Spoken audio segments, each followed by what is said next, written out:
और देखेंगे साइंस के टॉप 100 सवाल। आज का सवाल नंबर 1 है, नाइट्रोजन किसका अनिवार्य घटक होता है? तो ये है प्रोटीन का अनिवार्य घटक होता है। क्या नाइट्रोजन किसका अनिवार्य घटक होता है? तो वो होता है प्रोटीन का। सेकंड क्वेश्चन है, जंतु परागण का आशय क्या है? जंतु परागण का आशय क्या है? जंतु द्वारा परागण। थर्ड क्वेश्चन क्या कहता है कि करक्यूमिक किससे पृथक किया जाता है? करक्यूमिक किससे पृथक किया जाता है? तो यह है हल्दी से पृथक किया जाता है। क्या? करक्यूमिक। रेटिना पर बना प्रतिबिंब कैसा होता है? वास्तविक, उल्टा तथा वस्तु से छोटा। रेटिना पर बना प्रतिबिंब कैसा होता है? वास्तविक, उल्टा और वस्तु से छोटा। बहुत इंपॉर्टेंट क्वेश्चन है ये। अगला क्वेश्चन है, मानव नेत्र कार्य करता है। मानव नेत्र क्या उत्तल लेंस की भांति कार्य करता है? मानव नेत्र किस लेंस की भांति कार्य करता है? उत्तल लेंस। निकट दृष्टि दोष का कारण क्या है? नेत्र लेंस का मोटा फोकस दूरी कम हो जाना। यह है निकट दृष्टि दोष का कारण कि नेत्र लेंस का मोटा तथा फोकस दूरी का कम हो जाना। नेक्स्ट क्वेश्चन है 7 नंबर, दीर्घ दृष्टि दोष मतलब हाइपरमेट्रोपिया दूर किया जाता है उत्तल लेंस का प्रयोग कर। उत्तल लेंस के प्रयोग से दीर्घ दृष्टि दोष मतलब हाइपरमेट्रोपिया दूर किया जाता है। टॉक्सिन क्या है? एक जहरीला पदार्थ है। टॉक्सिन क्या है? एक जहरीला पदार्थ है। 9 नंबर क्वेश्चन क्या कहता है? मानव शरीर का तापमान होता है। मानव शरीर का सामान्य ताप कितना होता है? 98.6 डिग्री फ़ारेनहाइट, या फिर हम इसको कहते हैं 37 डिग्री सेल्सियस, या फिर 310 केल्विन। ये 3 प्रकार से मानव शरीर का तापमान होता है। एक फ़ारेनहाइट में होता है, एक डिग्री सेल्सियस में होता है और एक केल्विन में होता है। स्तंभकंद 10 नंबर क्वेश्चन क्या कहता है? स्तंभकंद, धनकंद और सलकंद।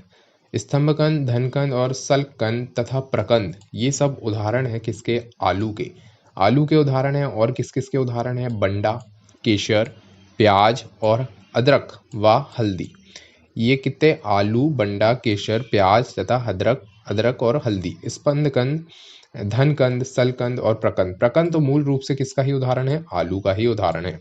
अमरूद, अंगूर, शरीफा तथा टमाटर के खाने योग्य भाग क्या है? फल भीति। अमरूद, अंगूर, शरीफा तथा टमाटर के खाने योग्य भाग है फल भीति। नेक्स्ट क्वेश्चन है, आम, पपीता तथा बेर के खाने योग्य भाग कैसा है? मध्य फल। मध्य फल को खाते हैं हम। आम, पपीता और बेल के मध्य फल को खाते हैं। इसका नेक्स्ट क्वेश्चन है, मलेरिया रोग से प्रभावित अंग कौन सा है? स्प्लीन यानी प्लीहा, तिल्ली। 3 नाम है इसके। स्प्लीन कहते हैं इंग्लिश में, प्लीहा और हिंदी में कहते हैं तिल्ली। ये मलेरिया रोग से सबसे ज़्यादा प्रभावित करता है। मलेरिया रोग अगर हमें हो गया है तो स्प्लीन मतलब प्लीहा, पिल्ली इस अंग को ज़्यादा प्रभावित करेगा ये। मलेरिया रोग का वाहक क्या है? मादा एनाफ्लीज मच्छर। मलेरिया रोग का वाहक है मादा एनाफ्लीज मच्छर। प्लाज्मोडियम परजीवी है मलेरिया रोग का। प्लाज्मोडियम परजीवी किसका है? मलेरिया रोग का। पौधे किस प्रक्रिया से प्रजनन करते हैं? पौधे जो है परागण प्रक्रिया से प्रजनन करते हैं। अंतः शोषण की प्रक्रिया में क्या निहित है? तो अंतः शोषण की प्रक्रिया में अवशोषण निहित है।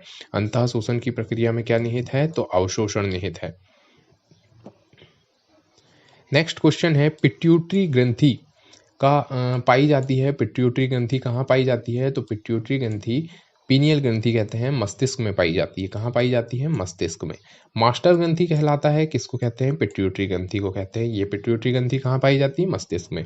शरीर की सबसे छोटी ग्रंथि जो है वो है पिट्यूटरी ग्रंथि है। इसको क्या कहते हैं? मास्टर ग्रंथि भी कहते हैं। जीव तथा जंतु विज्ञान का जनक कौन है? अरस्तु। अरस्तु जो है जीव विज्ञान और जंतु विज्ञान के जनक माने जाते हैं। नेक्स्ट क्वेश्चन है, चिकित्सा शास्त्र। चिकित्सा शास्त्र के जनक कौन है? हिप्पोक्रेट्स। हिप्पोक्रेट्स चिकित्सा शास्त्र के जनक है। जीव विज्ञान शब्द का प्रयोग सर्वप्रथम किसने किया? तो वो है लेमार्क, फ्रांस के थे। और ट्रेवेर्नेस, ये कहाँ थे? जर्मनी के थे। और जीव विज्ञान के लिए एक क्वेश्चन था कि जीव तथा जंतु विज्ञान का जनक माने जाते हैं अरस्तु, लेकिन इस शब्द को प्रयोग किया था लेमार्क ने, और ये फ्रांस के वैज्ञानिक थे। और ट्रेवेर्नेस ये कहाँ के थे? जर्मनी के। आनुवांशिकी का जनक कौन है? ग्रेगरी जॉन मेंडल जो है आनुवंशिकी के जनक माने जाते हैं। जीन अवस्थित होते हैं किसमें अवस्थित होते हैं? जीन गुणसूत्रों में अवस्थित होते हैं। जीन किसमें अवस्थित होते हैं? गुणसूत्रों में। 26 नंबर क्वेश्चन है, आनुवंशिकी उत्परिवर्तन होता है किसमें होता है? क्रोमोसोम में। आनुवंशिकी उत्परिवर्तन होता है किसमें? क्रोमोसोम में। किस रूप के पौधे से कोको, चॉकलेट, प्राप्त किया जाता है? तो ये है झाड़ी का जो पौधा रहता है, इससे कोको और चॉकलेट प्राप्त किया जाता है। बहुभ्रणता का सर्वोत्तम उदाहरण क्या है? सिटूस। बहुभ्रणता का सर्वोत्तम उदाहरण, ये एक यूनिक क्वेश्चन है भैया। बहुभ्रणता का सर्वोत्तम उदाहरण है सिटूस। पत्ता गोभी का खाने योग्य भाग क्या होता है? पत्ता गोभी की हम क्या खाते हैं? पत्तियां खाते हैं। पत्ता गोभी का खाने योग्य पदार्थ संग्रह कहाँ करता है? पत्तियों में करता है। हम फूल खाते हैं पत्ता गोभी के, ठीक है। पत्ता गोभी खाद्य पदार्थ का संग्रह कहाँ करता है? पत्तियों में। जठर रस में पाया जाता है हाइड्रोक्लोरिक, मतलब HCl अम्ल पाया जाता है किसमें? जठर रस में। लाइकेन में परस्पर सहजीवी मौजूद होते हैं, कौन कौन से? कवक होता है और शैवाल होते हैं। लाइकेन में दो परस्पर में सहजीवी में मौजूद होते हैं, वो कौन से हैं? कवक और शैवाल। डबोलकार द्वार कोशिकाएं किसमें होती हैं? तो ये है डबोलकार द्वार, यानी डबल प्रकार से जो कोशिकाएं होती हैं वो गेहूं में होती हैं, ठीक है। गुदेदार थैलेमस किस में खाने योग्य होता है? तो गुदेदार थैलेमस होता है सेब में खाने योग्य होता है। पचे भोजन का अवशोषण कहाँ होता है? छोटी आंत में होता है। पचे भोजन का अवशोषण छोटी आंत में होता है। रक्त के समूह कौन से हैं? ए है, बी है, AB है और O है। ये चार जो हैं ये रक्त के समूह हैं, ठीक। रक्त समूह की खोज किसने की थी? तो रक्त समूह की खोज की थी कार्ल लैंडस्टीनर ने। सर्वदाता रक्त समूह है, रक्त समूह O जो है वो सर्वदाता है। 38 नंबर क्वेश्चन है, सर्वग्राही रक्त समूह कौन सा है? तो AB। 39 नंबर क्वेश्चन क्या है? शैवालों की कोशिका भित्ति बनी होती है, किससे बनी होती है? सेल्यूलोज की बनी होती है। शैवालों की कोशिका भित्ति किसकी बनी होती है? सेल्यूलोज की। जीवाणु मतलब किस बैक्टीरिया की खोज किसने की थी? ल्यूवेनहॉक ने की थी। मानव शरीर का सबसे बड़ा अंग है त्वचा। ऊतकों का अध्ययन क्या कहलाता है? हिस्टोलॉजी कहलाता है। ऊतकों का अध्ययन क्या कहलाता है? हिस्टोलॉजी। ऊतक हिस, इससे याद रखना, ऊतकों, हिस्टोलॉजी। त्वचा की ऊपरी सतह क्या कहलाती है? एपिडर्मिस, यानी डर मत, त्वचा से क्या? डर मत, एपिडर्मिस, ठीक है। पेनिसिलिन एंटीबायोटिक प्राप्त होते हैं किससे? फफूंद से। फफूंदी से पेनिसिलिन एंटीबायोटिक प्राप्त होते हैं। पायरिया रोग होता है। पायरिया बीमारी है किसकी? मसूड़े की बीमारी होती है। मसूड़े में कोई भी दर्द या कुछ भी होता है तो वो कहते हैं पायरिया रोग हो गया है। एनीमिया रोग होता है, लोहे की कमी से एनीमिया रोग होता है। आंख का रेटिना कार्य करता है कैमरे में फिल्म की तरह। आंख का रेटिना किस प्रकार से कार्य करता है? कैमरे में फिल्म की तरह। जड़ आवरण पाया जाता है। जड़ आवरण किस में पाया जाता है बताइए? कैलेप्ट्रोजन में जल आवरण पाया जाता है। नेक्स्ट क्वेश्चन है, कृषि शास्त्र में किसको उन्नत किया गया है या किसको उन्नत किया जाता है? तो पौधे और पशु, ये दो प्राणी हैं। पौधे यानी वनस्पति और पशु यानी मानव को भी कृषि शास्त्र में उन्नत नहीं किया गया है, पौधे और पशु को उन्नत किया गया है। रक्त का अध्ययन क्या कहलाता है? रक्त का अध्ययन हेमाटोलॉजी कहलाता है। रक्त का अध्ययन क्या कहलाता है? हेमाटोलॉजी। रक्त में पाई जाने वाली धातु कौन सी है? तो रक्त में पाई जाने वाली धातु है लोहा। फिर से वही क्वेश्चन, ब्लड बैंक किसे कहा जाता है? तो वो कहलाता है प्लीहा स्प्लीन। और नेक्स्ट क्वेश्चन है, प्लेटलेट्स की मृत्यु होती है। प्लेटलेट्स की मृत्यु होती है कहाँ पर? प्लीहा स्प्लीन में प्लेटलेट्स की मृत्यु होती है। रक्त के थक्के बनने में सहायक क्या है? तो ये है प्लेटलेट्स। रक्त के थक्के बनने में सहायक क्या है? प्लेटलेट्स।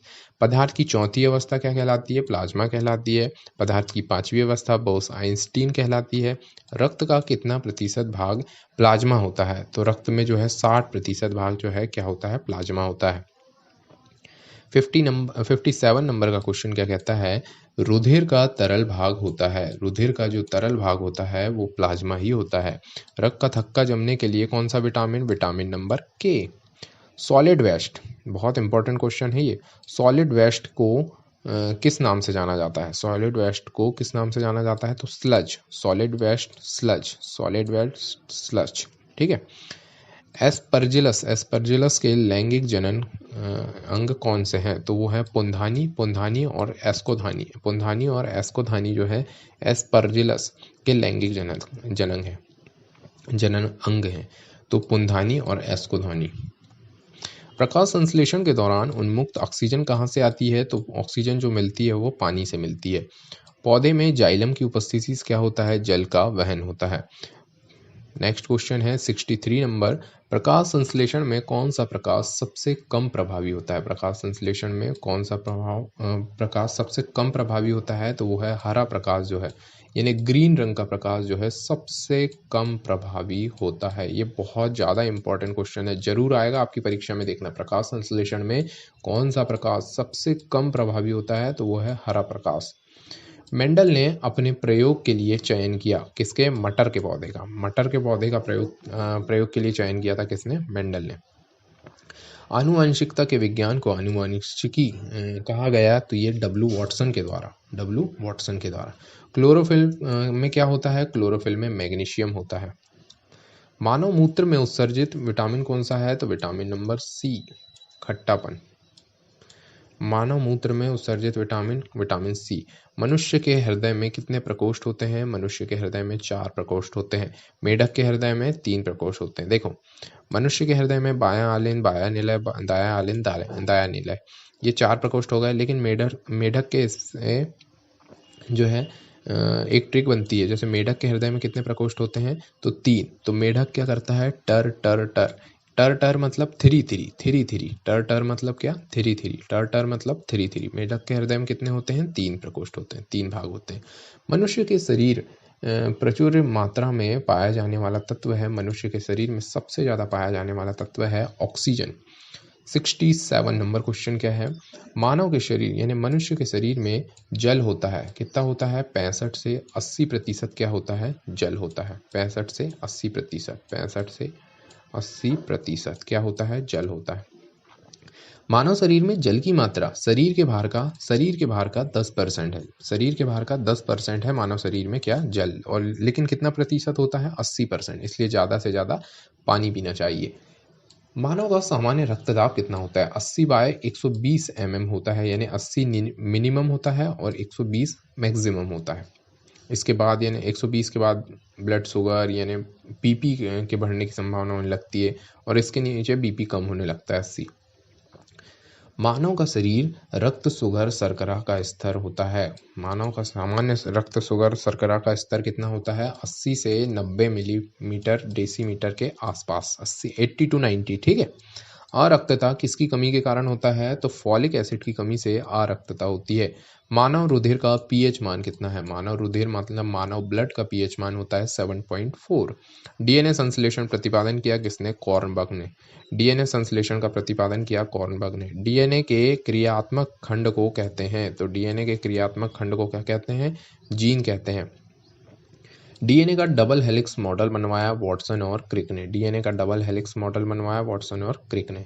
सर्वप्रथम प्रयोगशाला में जीन का संश्लेषण हरगोविंद खुराना ने किया था। किसने किया था? जीन का संश्लेषण हरगोविंद खुराना ने किया था। पैतृकता सिद्ध करने में सहायक है, तो डीएनए और फिंगरप्रिंटिंग जो है पैतृकता सिद्ध करने में सहायक है। पुरुष व स्त्री जीन घटक कैसे होते हैं? पुरुष व स्त्री जीन संगठन होता है XY यानी बॉय के लिए होता है, लड़के के लिए, और XX जो है लड़की के लिए होता है। एक लड़का पिता के क्रोमोसोम पाता है तो 22 + Y XY समझ लीजिए, ठीक है। 80 नंबर क्वेश्चन क्या कहता है कि बच्चे का लिंग निर्धारित करता है पिता के गुणसूत्र द्वारा। ECG किसकी गतिविधि को दर्शाता है? तो ECG हृदय की गतिविधि को दर्शाता है। मानव शरीर में रक्त की अपर्याप्त आपूर्ति को क्या कहते हैं? तो इस्कीमिया कहते हैं। मानव शरीर में रक्त की अपर्याप्त आपूर्ति को क्या कहते हैं? तो इस्कीमिया कहते हैं, ठीक है। 83 नंबर क्वेश्चन है, रक्त के प्रतिस्कंदक पदार्थ कौन सा है? तो हिपेरिन जो है रक्त का प्रतिस्कंदक पदार्थ है। 84 नंबर क्वेश्चन, कणिकाओं कार्पसल के बिना रक्त के तरल अंश को क्या कहते हैं? सीरम कहते हैं। कणिकाओं कार्पसल के बिना रक्त के तरल अंश को क्या कहते हैं? सीरम कहते हैं। रुधिर कैंसर का दूसरा नाम क्या है? रुधिर कैंसर का दूसरा नाम है ल्यूकीमिया। 86 नंबर क्वेश्चन है, दिल की फुसफुसाहट मरमर से क्या पता चलता है? तो दोषपूर्ण कपाट मतलब वाल्व का पता चलता है दिल की फुसफुसाहट से। मानव रुधिर में मौजूद शर्करा की अधिकतम मात्रा होती है। मानव रुधिर में मौजूद शर्करा की अधिकतम मात्रा होती है, उसको क्या कहते हैं? ग्लूकोज। मधुमेह के रोगियों को मधुकरण कारक के रूप में दिए जाने वाले एक उत्पादन का नाम क्या है? एस्पार्टस, एस्पार्टस उसका नाम है। यह किस वर्ग में आता है? तो एल्कोलाइट्स वर्ग में आता है, एल्कोलाइट्स। आत्महत्या की थैली किसे कहते हैं? लाइसोसोम को आत्महत्या की थैली कहा जाता है। लाइसोसोम की खोज किसने की थी? तो डी डुवे ने सन 1949 ईस्वी में की थी। लाइसोसोम की खोज किस सन में की गई? तो सन 1949, 1949। प्रोटीन की फैक्ट्री सभी को मालूम होगा, राइबोसोम को कहा जाता है प्रोटीन की फैक्ट्री। प्रोटीन का संश्लेषण होता है किस में होता है? राइबोसोम में। प्रोटीन का संश्लेषण कहाँ पर होता है? तो राइबोसोम में। रुधिर है एक संयोजी घटक। रुधिर क्या है? एक संयोजी घटक है। मलेरिया किसके द्वारा एक व्यक्ति से दूसरे व्यक्ति तक अंतरित किया जाता है? तो वो है मादा एनोफिलीज मच्छर के द्वारा मलेरिया फैलता है। सर्वप्रथम जीन शब्द का प्रयोग किया था तो वो है जोहानसन ने। सर्वप्रथम जीन शब्द का प्रयोग किया था जोहानसन ने। एक जीन एक एंजाइम सिद्धांत को प्रतिपादित किया था बीडल एवं टैटम ने। 97 नंबर क्वेश्चन क्या कहता है? हीमोग्लोबिन यौगिक है। हीमोग्लोबिन क्या है? यौगिक है कह रहा है। वो किसका यौगिक है? तो ये प्रोटीन का यौगिक है। हीमोग्लोबिन यौगिक है, किसका यौगिक है? प्रोटीन का यौगिक है। सबसे बड़ा श्वेत रुधिराणु क्या है? एक केंद्राणु यानी मोनोसाइट्स कहलाता है। सबसे बड़ा श्वेत रुधिराणु क्या कहलाता है? मोनोसाइट, एक केंद्राणु कहलाता है। कई बार ऑप्शन में दे देता है एक केंद्राणु कहलाता है या फिर मोनोसाइट कहलाता है। तो एक केंद्राणु को ही क्या कहते हैं? मोनोसाइट। सबसे बड़ा रुधिराणु क्या कहलाता है? मोनोसाइट या एक केंद्राणु। मानव शरीर में इंसुलिन का प्रमुख कार्य क्या है? शरीर में शर्करा के स्तर को नियंत्रित करना, यानी जो शरीर में शर्करा के स्तर को नियंत्रित करना, ये मानव शरीर में इंसुलिन का कार्य है। हाइपरटेंशन शब्द किसके लिए प्रयोग किया जाता है? तो रक्तचाप को बढ़ाने के लिए। रक्तचाप बढ़ जाता है उसके लिए हाइपरटेंशन, यानी रक्तचाप किसी का बढ़ गया, बीपी जने बढ़ गया, तो वो हाइपरटेंशन का प्रयोग किया जाता है। ठीक है। नेक्स्ट क्वेश्चन है 101, 101 नंबर क्वेश्चन क्या कहता है? हाइपोग्लाइसीमिया का अभिप्राय है रुधिर में निम्न शर्करा स्तर। रुधिर में जो है निम्न शर्करा स्तर का प्रभाव क्या है? हाइपोग्लाइसीमिया, ये अभिप्राय है। पुरानी और नष्ट प्रायः लाल रक्त कणिकाएं कहाँ नष्ट हो जाती हैं? तो ये प्लीहा है, मतलब स्प्लीन में नष्ट हो जाती है। 103 नंबर क्वेश्चन क्या कहता है? लाल रक्त कणिकाओं का औसतन जीवन काल कितना होता है? 100 से 120 दिन। और WBC यानी श्वेत रक्त कणिका का 2 से 4 दिन का रक्त काल होता है। संक्रामक रोग यानी SARS, इसका पूरा नाम बताइए। संक्रामक रोग SARS, server acute respiratory syndrome, ये है संक्रामक रोग का पूरा नाम। होमोसैपियंस पद का शाब्दिक अर्थ है मानव और बुद्धिमान शब्द से होमोसैपियंस। जीवन रक्षक हार्मोन किसको कहते हैं? जीवन रक्षक हार्मोन कहते हैं एड्रिनल ग्रंथि को जीवन रक्षक हार्मोन कहा जाता है। 107 नंबर क्वेश्चन क्या कहता है? पक्षियों के वैज्ञानिकों का अध्ययन क्या कहलाता है? ऑर्निथोलॉजी कहलाता है। 108 नंबर क्वेश्चन है अंतरंग अंगों का अध्ययन को कहते हैं एंजियोलॉजी। अंतरंग अंगों का अध्ययन क्या कहलाता है? एंजियोलॉजी। नींद न आने के लिए प्रयुक्त डॉक्टरी शब्द क्या है? एस्कोमिनिया, ये नींद न आने के लिए प्रयुक्त डॉक्टरी शब्द है। इंसोमिया जो है नींद न आने के लिए प्रयुक्त डॉक्टरी शब्द है, इंसोमिया। 110 नंबर क्वेश्चन क्या कहता है? मधुमक्खी पालन को क्या कहते हैं? एपीकल्चर कहते हैं। गाय के दूध का रंग किसकी मौजूदगी के कारण थोड़ा सा पीला हो जाता है? तो ये है कैरोटीन की मौजूदगी के कारण थोड़ा सा पीला हो जाता है। मानव जाति वनस्पति विज्ञान की वह धारणा जिसका अध्ययन क्षेत्र है वो क्या कहलाती है? जनजाति संबंधित पौधे कहलाते हैं। 113 नंबर क्वेश्चन कहता है किसी समुदाय के स्वास्थ्य का सबसे अधिक संवेदनशील संकेतक कौन सा है? तो वो है शिशु मृत्यु दर। शिशु मृत्यु दर जो है समुदाय के स्वास्थ्य का सबसे अधिक संवेदनशील संकेतक है। कौन सा? शिशु मृत्यु दर। 114 नंबर क्वेश्चन क्या कहता है? विश्व में सबसे लंबा पौधा कौन सा है? तो वो है यूकेलिप्टस, विश्व में सबसे लंबा पौधा है। पर्यावरणीय प्रदूषण को किसके द्वारा नियंत्रित किया जा सकता है? परमाणु विस्फोटों को रोककर विद्युत वाहन विनिर्मित करके पर्यावरणीय प्रदूषण को नियंत्रित किया जा सकता है। वातावरण में 116 नंबर क्वेश्चन क्या कहता है, वातावरण में सल्फर डाइऑक्साइड की मात्रा को किसके प्रयोग से कम किया जाता है, तो कम सल्फर वाले ईंधन के प्रयोग से इसकी मात्रा को ही कम किया जा सकता है, यानी कम सल्फर वाले ईंधन के प्रयोग से। शौच घरों और मूत्रालयों में प्राप्त वाहित मल को माना जाता है स्वच्छता अपशिष्ट, यानी स्वच्छता अपशिष्ट हो रहा है, ये माना जाता है। शौच घरों मूत्रालय में वाहित मल को स्वच्छता अपशिष्ट माना जाता है। तो थैंक यू दोस्तों, आपको ये वीडियो कैसी लगी बताइए कमेंट्स करके, और लाइक करें एंड सब्सक्राइब करें।